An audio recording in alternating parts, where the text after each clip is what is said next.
ఐదు రాష్ట్రాల ఎన్నికల ప్రక్రియ ముగిసింది. ఇవాల్టితో 5 రాష్ట్రాల ఎన్నికలు ముగిశాయి. కాసేపటి క్రితం మణిపూర్లో 2వ దశ, ఉత్తరప్రదేశ్లో 7వ దశ ఎన్నికల పోలింగ్ ముగిసింది. సాయంత్రం 4 గంటలకల్లా మణిపూర్లో 83%, ఉత్తరప్రదేశ్లో 56% పోలింగ్ నమోదైంది. గోవా, పంజాబ్, ఉత్తరాఖండ్, ఉత్తరప్రదేశ్, మణిపూర్ రాష్ట్రాల అసెంబ్లీ ఎన్నికల ప్రక్రియ సుదీర్ఘంగా సాగింది. ఫిబ్రవరి 4న గోవా, పంజాబ్లలో పోలింగ్ జరిగింది. దేశంలోనే అతిపెద్ద రాష్ట్రమైన ఉత్తరప్రదేశ్లో దాదాపు నెల రోజుల పాటు 7 దశల ఎన్నికలు జరిగాయి. ఫిబ్రవరి 11న మొదటి దశతో అక్కడ పోలింగ్ ప్రారంభమై ఇవాళ 7వ దశతో ముగిసింది. ఉత్తరాఖండ్లో ఒకే దశలో ఫిబ్రవరి 15న పోలింగ్ జరిగింది. ఈశాన్య రాష్ట్రం మణిపూర్లో 2 దశల్లో పోలింగ్ ముగిసింది.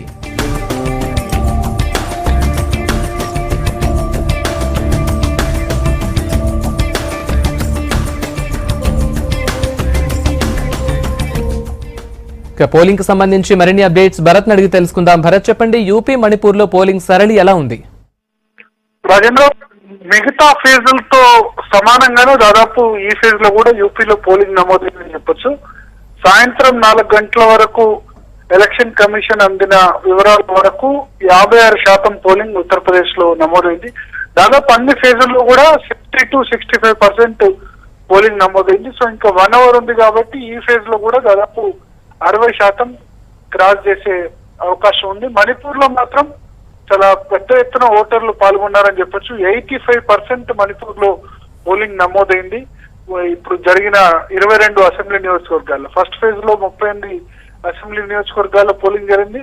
సెకండ్ ఫేజ్ లో 22 నియోజకవర్గాల్లో, అది కూడా ఎక్కువ ఉగ్రవాదుల ప్రాబల్యం ఉన్న ప్రాంతాల్లో జరిగింది. అయినప్పటికీ చాలా పెద్ద ఎత్తున ప్రజలు పోలింగ్ లో పాల్గొన్నారు మణిపూర్ లోని చెప్పొచ్చు. ఉత్తరప్రదేశ్ కు సంబంధించి చూస్తే ఇవాళ పోలింగ్ జరిగింది. ప్రధానమంత్రి మోడీ ప్రాతినిధ్యం వహిస్తున్న పార్లమెంట్ నియోజకవర్గం వారణాసితో పాటు కొన్ని నక్సల్స్ ప్రాబల్యం ఉన్న జిల్లాలు, సోన్భద్ర, మిర్జాపూర్, ఇవన్నీ కూడా నక్సల్స్ ప్రాబల్యం ఉన్న జిల్లాలు ఉత్తరప్రదేశ్ లో. సో వాటిలో పోలింగ్ జరిగింది. అయితే ఎటువంటి సమస్యాత్మక సంఘటనలు జరగకుండానే పోలింగ్ జరిగింది. సో అన్ని ఫేజ్ లో పోలింగ్ కంప్లీట్ అయింది కాబట్టి ఇక అన్ని పార్టీలు కూడా లెక్కలు వేసుకుంటాయి ఎవరికి ఎన్ని సీట్లు వస్తాయని. రేపు 2 చోట్ల పోలింగ్ ఉంది. నిజానికి ఇవాళ సాయంత్రం 5:30 నుంచి ఎగ్జిట్ పోల్స్ కు పర్మిషన్ ఉంటుంది.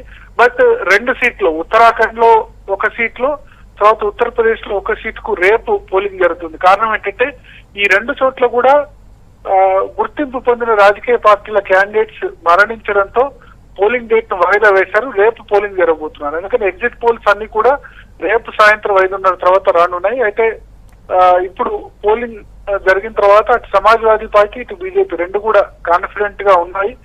హంగ్ రాదు, సొంతంగా ప్రభుత్వ ఏర్పాటు చేస్తామని బీజేపీ చెప్తున్నారు. సమాజ్వాదీ పార్టీ అయితే ఖచ్చితంగా సింగిల్ లార్జెస్ట్ పార్టీగా కూటమి ఉంటుందని వాళ్ళు కూడా ఆశాభావం వ్యక్తం చేస్తున్నారు. ఏం జరుగుతుందన్నది చూడాల్సి. అయితే భరత్, యూపీలో చివరి విడత పోలింగ్ అది బాగానే జరిగింది అనుకోవచ్చా? ఎస్, ఇప్పటి వరకు అయితే ఎటువంటి అవాంఛనీయ సంఘటనలు జరగకుండానే పోలింగ్ జరిగింది. ముఖ్యంగా ఈ వారణాసిలో హై ప్రొఫైల్ ప్రచారం జరిగింది. అటు మోదీ 3 రోజుల పాటు ఒక ప్రధానమంత్రి సొంత నియోజకవర్గంలో ఉండి 3 రోజుల పాటు ప్రచారంలో పాల్గొనడం, అది ఇంకా రోడ్ షోల్లో కూడా ప్రధానమంత్రి చేయడం. జనరల్ గా ప్రధానమంత్రి స్థాయి ఉన్న వ్యక్తులు బహిరంగ సభల్లో పాల్గొంటారు. బట్ మోడీ కొన్ని రోడ్ షోలో సైతం పాల్గొన్నారు. ఖచ్చితంగా సొంత నియోజకవర్గంలో 5 అసెంబ్లీ సీట్స్, తర్వాత వారణాసి జిల్లాలో ఉన్న 8 అసెంబ్లీ సీట్స్ లో ఖచ్చితంగా తన ప్రభావం ఉండాలని ఆయన భావించారు. నిజానికి ఈ ఫేజ్ లో అన్నిటికంటే అతి తక్కువ అసెంబ్లీ సీట్లకు పోలింగ్ జరుగుతుంది. నార్మల్ గా 73-60 ఆ విధంగా పోలింగ్ జరిగింది. బట్ ఈ ఫేజ్ లో కేవలం 40 అసెంబ్లీ సీట్లకు మాత్రమే పోలింగ్ జరుగుతోంది. అయినప్పటికీ బీజేపీ, నరేంద్ర మోడీ చాలా ప్రెస్టీజియస్ గా తీసుకున్నారు. వాళ్ళ ఉద్దేశం ఏంటంటే ఇప్పుడు ఖచ్చితంగా నెంబర్ 1 పొజిషన్ లో ఉంటాం. అయితే 202 గనక క్రాస్ చేస్తే సొంతంగా ప్రభుత్వాన్ని ఫామ్ చేసే స్థితిలో ఉంటాం. ఈ పార్టీలో మాక్సిమం స్కోర్ చేయాలన్నది బీజేపీ ఆలోచించింది. సమాజ్వాదీ పార్టీ, తర్వాత కాంగ్రెస్ పార్టీ కూడా అదే విధంగా ఎఫర్ట్స్ పెట్టాయి. రాహుల్ గాంధీ, అఖిలేష్ కూడా పెద్ద ఎత్తున వాళ్ళు కూడా ప్రచారం నిర్వహించారు. సో ఓవరాల్ గా 11వ తేదీ రిజల్ట్స్ వస్తే గానీ ఉత్తరప్రదేశ్ లో ఎటువంటి పరిస్థితి ఉంటుంది అని ఎవరు కూడా చెప్పలేని పరిస్థితి. Right Bharat, thank you.